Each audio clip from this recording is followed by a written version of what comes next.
जय श्री जगन्नाथ, जय पंचसखा। सत्य मालिका का और एक नया अध्याय को सबको प्रणाम और स्वागत। आज सत्संग में विचार करेंगे भगवान कल्कि अवतार के बारे में। भगवान कल्कि अवतार बहुत सारे साधु संत को लेकर होगा, क्योंकि ये वाणी हमारा नहीं है, ये वाणी महापुरुष जी का वाणी है। तो भगवान कल्कि देव एक पूर्ण अवतार, ये पूर्ण अवतार का पहले भगवान ने बार बार अंश अवतार का रूप में जन्म हुए हैं और उन्होंने सारा विश्ववासी को चेतावनी दिए हैं, संसार में परिवर्तन लाए हैं, देश को स्वाधीन दिलाए, लोगों को उचित मार्ग दिए हैं, चेतना शक्ति को जागृत किए हैं। तो भगवान उसका पहले बार बार गुरु का स्वरूप में आए हैं। यदि हम देखेंगे जिनका शिष्य है वो गुरु, परंतु ये पूर्ण अवतार नहीं है। जैसे भगवान रामचंद्र का कोई शिष्य नहीं था, भगवान श्री कृष्ण का कोई शिष्य नहीं थे, भगवान जगन्नाथ महाप्रभु जी का कोई शिष्य नहीं था। उनका जो संपर्क भक्त और भगवान का साथ संपर्क है। हम किसी को गुरु मानते हैं तो गुरु शिष्य का संपर्क होता है, परंतु भगवान का साथ जो संपर्क है और भक्त भगवान का संपर्क है। तो भगवान स्वयं कल्कि अवतार बनेंगे तो किसी को शिष्य नहीं करेंगे, और जो गुरु रूप में आएंगे ये पूर्ण अवतार नहीं है। जब कलियुग को 5000 साल खत्म हुआ तो 5002 साल का बाद ठाकुर अभिराम परमहंस पहले जन्म हुए धरा पृष्ठ में। और जब देश का स्वाधीन हुआ तो उनका बड़ा भूमिका था। गांधी जी आए थे नारद का स्वरूप में, उनका बड़ा भूमिका था। महापुरुष अच्युतानंद खुद थे गुरु माधव का रूप में, उनका बड़ा भूमिका था। उनका साथ ये देश में बहुत सारा भक्त लोग जन्म हुए थे जो आंदोलन में शामिल हुए थे और देश को स्वाधीनता दिलाने के लिए। तो ये एक भक्त और भगवान का बीच एक सुसंपर्क, ये एक खेल है। और इसी को मालिका में कल्कि लीला का कुछ अंश माना जाता है, इसको भी हम टाल नहीं सकते हैं। तो अभिराम परमहंस जन्म हुए कब? 1904 मसीहा में पवित्र उड़ीसा राज्य में पुरी जिला चिलिका का उत्तर पार्श्व में भोईपड़ा ग्राम में जन्म हुए हैं। तो 18 जनवरी 1904 में वो जन्म हुए। और इसी दिन क्या हुआ था, आसमान में एक देव ध्वजा दिखाई दिया और महापुरुष अच्युतानंद उनका जायफुल मालिका में वर्णन किए थे।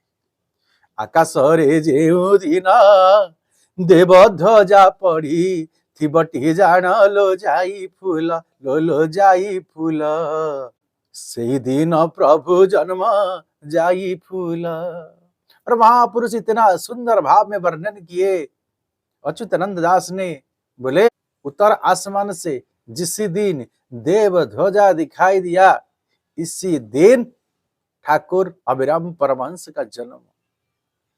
और वो कौन है उसका बारे में महापुरुष अच्युतानंद फिर बोलते हैं, से श्री कृष्ण चैतन्य जन्मी छंती आसी ए मर्त्यरे लो जाई फूल, लो जाई फूल, 47 को घेन लो जाई फूल। जो अभिराम जन्म हुए वो कौन है? वो है श्री कृष्ण, वो है चैतन्य। इतना सुंदर पवित्र बात को महापुरुष अच्युतानंद ने बोले हैं। और फिर क्या बोले, ना जेहु दिन सखी उत्तर आकाशे पड़िथिला देव ध्वजा, से दिन हो प्रभु जन्म हेलेड़ी मरते हेउछंती पूजा। और जिस दिन से उत्तर आसमान में देव ध्वजा दिखाई दिया इसी दिन से भगवान स्वयं नारायण धरा पृष्ठ में जन्म हो चुके हैं और मर्त्य में पूजित होते हैं। कितना सुंदर बात को महापुरुष ने वर्णन किए और अपना ग्रंथ शिव कल्प नवखंड निर्घंट में वर्णन किए। अभिराम परमहंस ने 1,00,000 शिष्य बनाएंगे, इतना शिष्य कोई बनाया कि नहीं बनाया, परंतु महापुरुष ने 600 साल पहले लिखे थे। क्या लिखे थे? जो मर्त्य मंडल में जन्म होंगे वो गुरु का स्वरूप में जन्म होंगे। और उन्होंने रामदास को बोले तांक गुरुंकर जन्म कहिबा चिलिकार उत्तर रे, अभिनव सुंदर नाम होइथिबे हेतु करिबु कुमारे।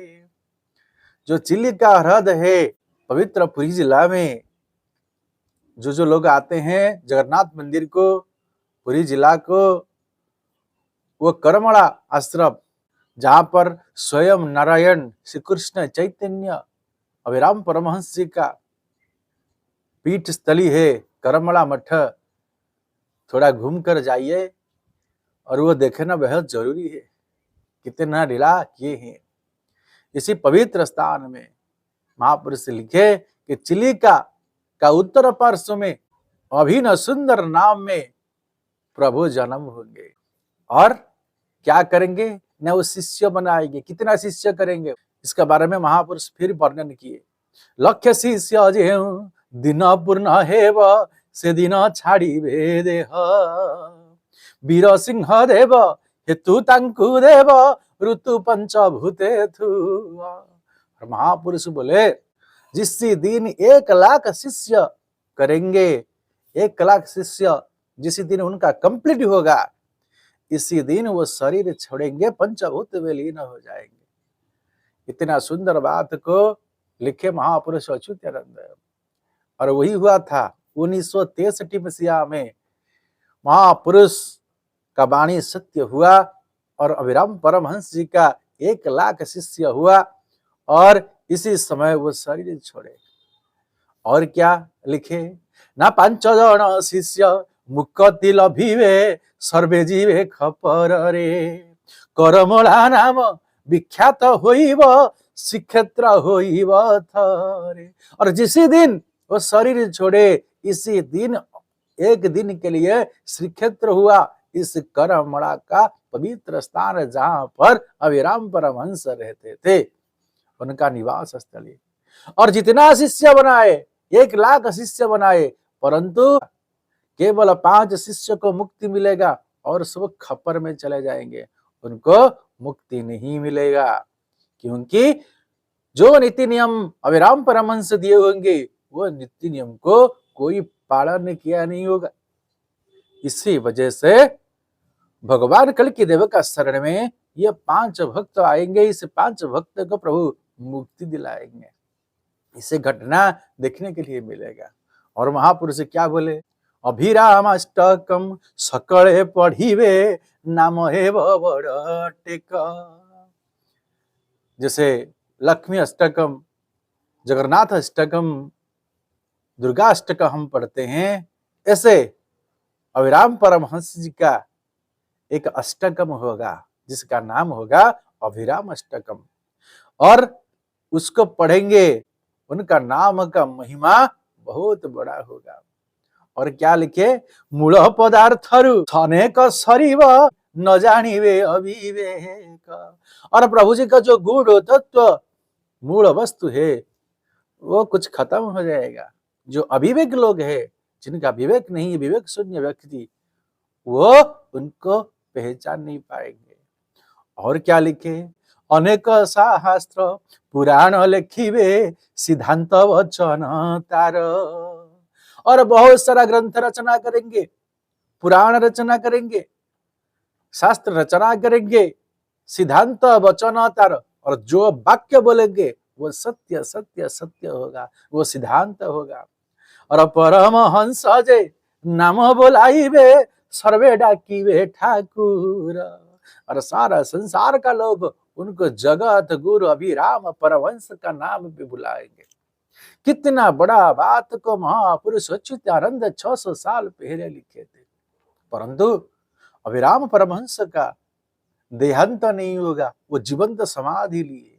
अच्युतानंद ने अभिराम परमहंस के बारे में बोलते हैं कि अभिराम परमहंस खुद संसार को छोड़कर चले जाएंगे, परंतु फिर जन्म होंगे। कहाँ जन्म होंगे और कल की लीला को करेंगे, किसे करेंगे? और लिखते हैं पुरुणानु आटी होइब काले नुआ खेल करिबी संबळे नथिब पुरुणा आउ नुआ हेब सबु नटवर मुर दिकु नयने देखिबु। ये पुराना शरीर और नहीं रहेगा और बाल गोविंद नटवर मुरदी में रूपायण होगा, फिर नया शरीर आएगा, इसी शरीर में खेल करेंगे। कहाँ करेंगे? न पुराने वाला अभिराम परमहंस नहीं रहेंगे, नया होकर जन्म होंगे। कहाँ जन्म होंगे? नुआ खेल करीबी संबले, नया खेल संबल में होगा।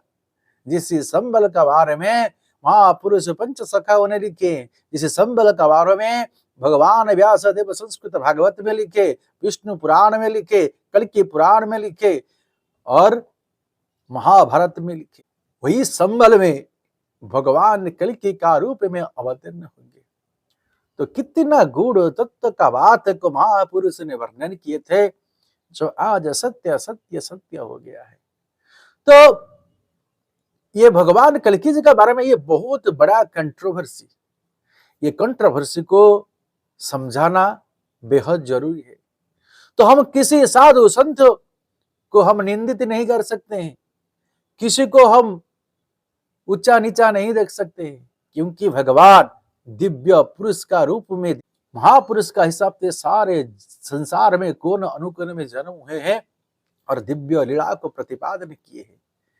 कभी गुरु का रूप में किए हैं, कभी साधु संत सन्यासी का रूप में किए हैं, कभी अवतार पुरुष का रूप में लीला किए हैं। तो आज के लिए सत्संग को वहीं पर विराम देते हैं। जय श्री जगन्नाथ, जय पंचसखा, जय श्री माधव, जय श्री माधव, जय श्री सत्यानंद माधव।